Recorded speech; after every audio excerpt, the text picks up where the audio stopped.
Yo guys, what is going on? Blossom is back and welcome back to another episode of Top Drives. Today we're going to be reviewing the 2009 carbon fiber, and of course, if you're wondering why I'm reviewing this specific pack, it's because this is the pack that you need to open to get the cars that will fit the requirements for the 911 GT1 Road Car Finals. Wow, that was a long name. 911 GT1 Road Car Finals. Obviously, if I jump into events, as you can see, I don't have it. So if you are wondering, oh Blossom, where's the finals for you? That's because I already have the prize car. So I'll be actually jumping into my third ever owners event and my second ever owners challenge, because the first ever owners event I had was actually it was a multiplayer event for the Porsche 918 way back in the day. And I remember I was dead last in that, because when the Porsche 918 came out on the second time, that was when I already won it, because I won it the first time. It was French. I think it was French Renaissance even for the requirements, and you know me, I don't like my French cars, so I think I ended up getting like tier 5, and I didn't even get a carbon fiber for my troubles. That being said though, I'm still going to review the pack, although we don't have the event out here for you guys to see. That being said though, I will show you the track sets because I still have them, so I'm going to put them right here, and these are the track sets for the final. As you can see, is wet, wet, wet, wet, wet. It's just rain, rain, rain.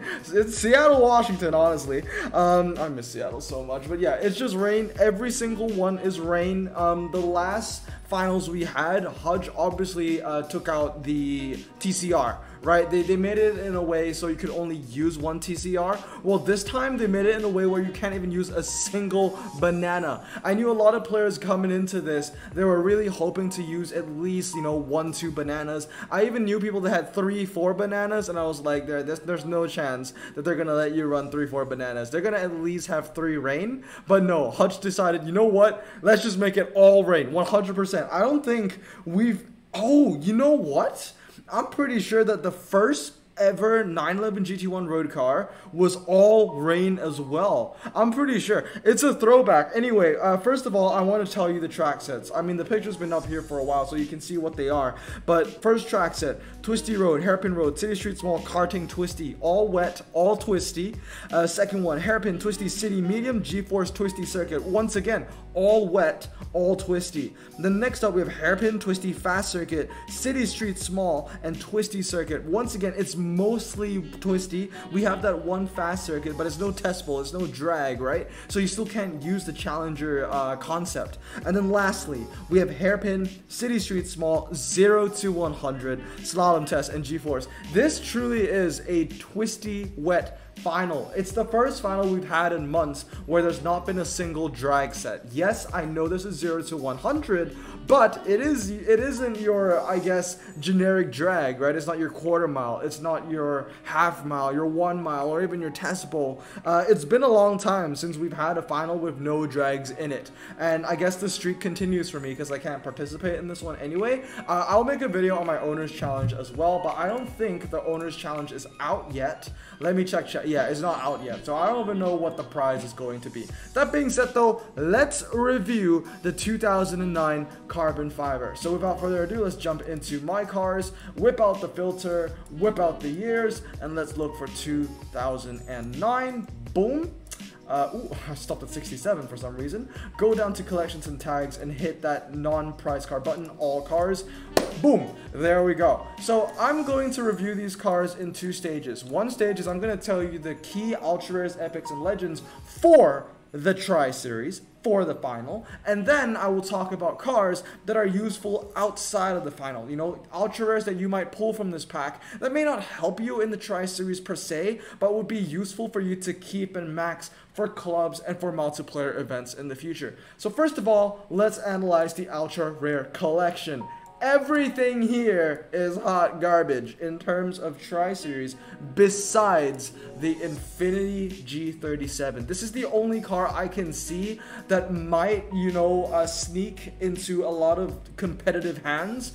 This might be the only Ultra that cuts it. It's the Infiniti G37. Why? It's because it handles well and it has standard tires. So it's going to be great for the rain. Although it doesn't have four-wheel drive, the superior handling is going to help it a bunch. Now, outside of the Tri-Series, how many of these Ultras are worth getting from the pack?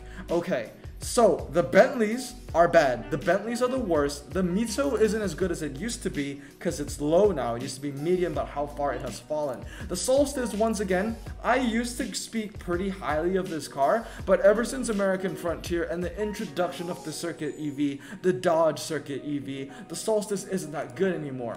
Moving on, we have the Challenger SRT8. I love this car. You know, I have two Max. It lays close and dear and near to my heart, but at the end of the day, it's mediocre. I'm not going to endorse it.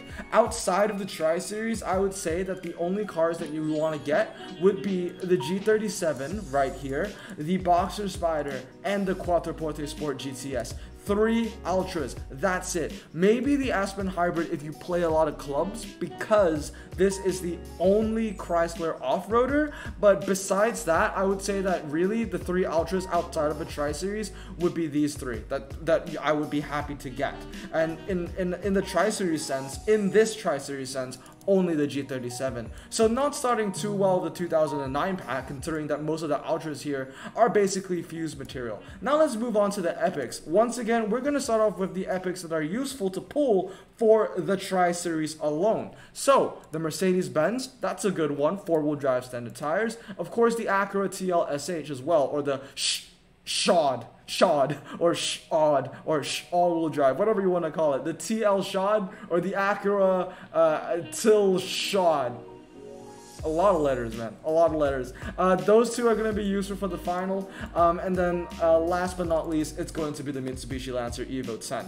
Those 3 are the ones that you're going to need. Everything else, unfortunately, is pretty irrelevant. 750 Li, not really, because of how twisty everything is. That's not going to really cut it for you. I mean, even when you think about it, the Infiniti G37, which is an ultra rare, handles so much better than the 750. The 750 just unfortunately isn't going to cut it. I know it has standard tires, but we have to remember that most of the track sets are twisty, so the G37, as well as the Mercedes and the Acura, is going to send the BMW to Gapplebees. So in terms of the Tri-Series alone, those 2 Epics and, well, those 2 standard tire Epics and the Evo 10 are the ones that I'd be excited to get, or you would be excited to get. Now, outside of a Tri-Series, how many of these Epics are actually really good? Well, outside of a Tri-Series, we have to get rid of these 2. These 2 standard tire cars are useless outside of the Tri-Series. That being said though, the Evo 10 remains. It is a Blossom Choice car. Speaking of Blossom Choice car, there's also the Banana, right? The Banana is absolutely amazing. Useless for the final, but amazing everywhere else.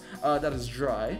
I would be happy with getting the Aston Martin V12 Vantage, although it isn't the highest handling Aston Martin Epic. It's up there, right? I think the highest is the Zagato with 88 and the CC100 with 88. So 87 is next in line. It also has a half decent MRA and a high top speed. Other cars I would be happy to get would be the Challenger, because of course it has 98 MRA, and both Lotus or both Lotuses, because they're both incredibly light. They both have low 0 to 60 and they both handle like absolute beasts. So those are amazing cars to get. The Corvette's not bad. It is one of the worst Epic Corvettes in the game. That being said, it still handles pretty well, but the 0 to 60 is pretty weak, I have to admit. And the C8 is a bit of an all-rounder. It has the MRA, it has the top speed, and it handles okay, but the 0 to 60 is pretty weak. But then again, it's kind of balanced out with the decent MRA that it has.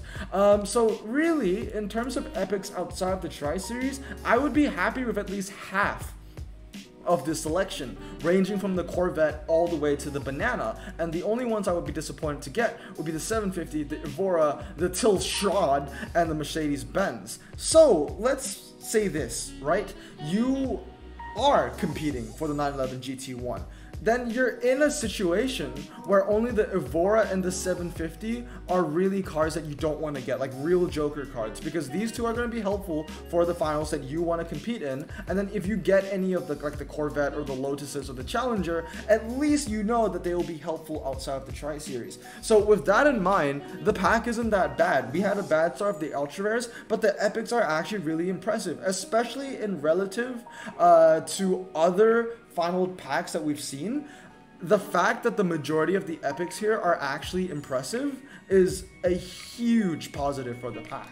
Last but not least are the Legendaries. Now let's be completely honest, there are 9 Legendaries to get here, and about half of them are completely useless. When I mean half of them completely useless, I mean the Lamborghini. But my apologies, because I'm supposed to be talking about the Legendaries that are helpful for the Tri-Series first. Now honestly, for the Tri-Series, I would say that almost every single Legendary is going to be useful. I would say even the Lamborghinis, just because they have 4-wheel drive and it's all rain. The only completely useless ones to get would probably be the Chinke Roadster and the Balboni. Everything else kind of has its niche. I would say the Roof Dakara is also, you know, putting you in a pretty bad spot because it doesn't handle very well. And I know the BMWs don't handle very well as well, but when you look at it, the Roof Dakara is 0.8 seconds slower than the BMWs as well. For you, the viewer, I don't know why I stuttered over there, but the viewer, you know, you guys might be thinking, why is this RQ80 if the 0 to 60 is so poor?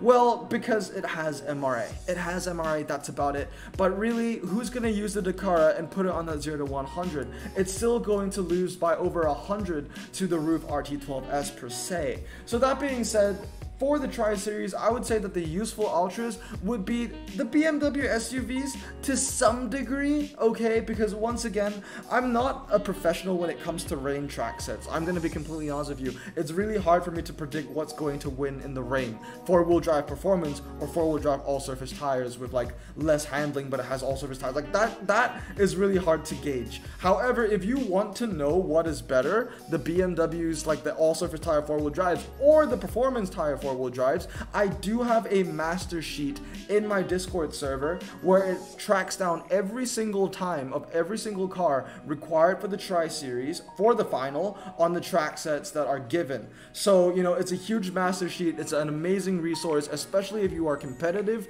It's going to help you a bunch. So if you want to go check that out, it's in my Discord server. Feel free to support me, $1 or $10, however much it gets you all the resources you need for a Tri-Series. So my Patreon plug aside, I would say that the Lamborghinis and the BMWs are useful, and the Roof as well. Now, how about in general? How many of these Legendaries are actually amazing? In general, all the Lamborghinis are useless. The BMWs kind of stay, as in they're useful to some degree, right? Because they are at the end of the day still the best all-surface tire German Renaissance cars. But really, I would say the best takeaways from the Legendaries from this pack outside the Tri-Series would be the Zonda and the Roof RT12S. So that's 2 Legendaries out of 9. Those odds aren't looking too good. I feel like for the X6M and the X5M, it's really just down to how much you value the all-surface tire field in the game.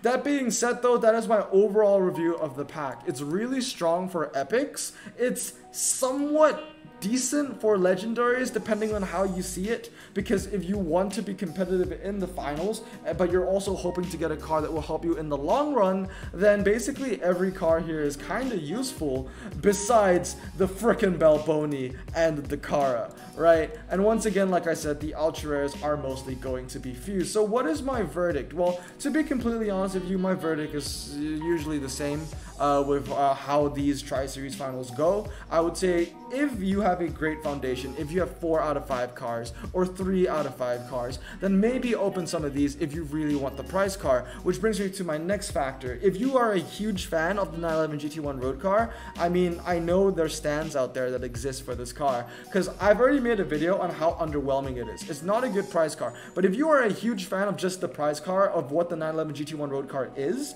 then yeah, go for it, you know, it's your passion. That being said though, this is still a really good pack, right? So even if you're not competing for the 911 GT1 road car, this is still a really good pack if you're looking for a really key epic like the Banana or the Evo 10. You can also get a great challenger out of this, and great Lotuses as well. So it's not a bad option whether you want to go for the prize car or not. But obviously if you want to get the prize car, that gives you a little more incentive.